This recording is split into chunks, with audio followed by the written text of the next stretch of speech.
ನೀವು mutual ಫಂಡಲ್ಲಿ investment ಮಾಡ್ತಾ ಇದ್ರೆ ಈ ಒಂದು ವಿಷಯ ನಿಮ್ಗೆ ಗೊತ್ತಿಲ್ಲ ಅಂತಂದರೆ ನೀವು ಕೋಟಿ ಕೋಟಿ ಪ್ರಾಫಿಟನ್ನು ಮಿಸ್ ಮಾಡ್ಕೋತೀರಾ. ಯಾವ ರೀತಿ ಅಂತ ತಿಳ್ಕೊಬೇಕಾ? ಹಾಗಾದರೆ ಈ ವಿಡಿಯೋನ ಕೊನೆವರೆಗೂ ನೋಡಿ. ಸ್ನೇಹಿತರೆ, ಪ್ರತಿ ವರ್ಷ ನಮಗೆಲ್ಲರಿಗೂ ನಮ್ಮ ಸ್ಯಾಲರಿ ಇನ್ಕ್ರೀಸ್ ಆಗ್ತಿರುತ್ತೆ.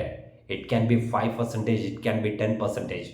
ನಮ್ಮ ಸ್ಯಾಲರಿ ಇನ್ಕ್ರೀಸ್ ಆಗೋದ್ರ ಜೊತೆಗೆ ನಾವು ನಮ್ಮ SIP ಅಮೌಂಟನ್ನು ಕೂಡ ಇನ್ಕ್ರೀಸ್ ಮಾಡಬೇಕಾಗಿರುತ್ತೆ. ಆದರೆ ಸುಮಾರು ಜನ ಇನ್ವೆಸ್ಟರ್ಸ್ ಏನು ಮಾಡ್ತಾರೆ ಅಂತಂದರೆ ಇದನ್ನು ಇಗ್ನೋರ್ ಮಾಡಿಬಿಡ್ತಾರೆ. ಇಗ್ನೋರ್ ಮಾಡಿದರ ಪರಿಣಾಮವಾಗಿ ಲಾಂಗ್ ಟರ್ಮಲ್ಲಿ ದೊಡ್ಡ ಪ್ರಾಫಿಟನ್ನು ಮಿಸ್ ಮಾಡ್ಕೋತಾರೆ. ಇದನ್ನು ಒಂದು ಉದಾಹರಣೆ ಮೂಲಕ ನಿಮಗೆ ಎಕ್ಸ್ಪ್ಲೇನ್ ಮಾಡ್ತೀನಿ.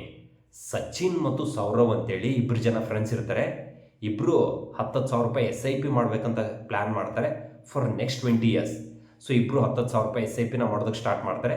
20 ವರ್ಷ ಆದಮೇಲೆ ಸಚಿನನ ಪೋರ್ಟ್ಫೋಲಿಯೋ ಬಂದ್ಬಿಟ್ಟು 1,30,00,000 ಆಗಿರುತ್ತೆ. ಸೌರವ್ನ ಪೋರ್ಟ್ಫೋಲಿಯೋ ಬಂದ್ಬಿಟ್ಟು 2,70,00,000 ಆಗಿರುತ್ತೆ. ಯಾಕಿಷ್ಟು ಡಿಫ್ರೆನ್ಸ್ ಬರುತ್ತೆ ಅಂತಂದರೆ ಇಬ್ಬರು 10,000 ರೂಪಾಯಿನೇ ಮಾಡಿರ್ತಾರೆ, ಇಬ್ಬರಿಗೂ 15% ಗ್ರೋತ್ ಬಂದಿರುತ್ತೆ, ಇಬ್ಬರು 20 ಇಯರ್ಸೇ ಮಾಡಿರ್ತಾರೆ. ಆದರೂ ಕೂಡ ಇಷ್ಟು ಡಿಫ್ರೆನ್ಸ್ ಬರೋದಕ್ಕೆ ಪ್ರಮುಖ ಕಾರಣ ಏನಂತಂದರೆ ಸೌರವ್ ಸ್ವಲ್ಪ ಸ್ಮಾರ್ಟ್ ಇರ್ತಾನೆ. ಅವನ ಇನ್ಕಮ್ ಇನ್ಕ್ರೀಸ್ ಆಗೋದ್ರ ಜೊತೆಗೆ ಪ್ರತಿ ವರ್ಷ 10% SIPನ ಟಾಪ್ ಅಪ್ ಮಾಡಿರ್ತಾನೆ. ಅಂದರೆ ಈ ವರ್ಷ 10,000 ರೂಪಾಯಿ ಕಟ್ಟಿದರೆ ನೆಕ್ಸ್ಟ್ ವರ್ಷ 10,100 ಕಟ್ಟಿರ್ತಾನೆ. ಅದರ ನೆಕ್ಸ್ಟ್ ವರ್ಷ ಮತ್ತೆ 10% ಟಾಪ್ ಅಪ್ ಮಾಡಿರ್ತಾನೆ. ಈ ರೀತಿ ಟಾಪ್ ಅಪ್ ಮಾಡಿದರ ಪರಿಣಾಮವಾಗಿ ಸೌರವ್ನ ಪೋರ್ಟ್ಫೋಲಿಯೋ ಬಂದ್ಬಿಟ್ಟು 2,70,00,000 ಆಗಿರುತ್ತೆ.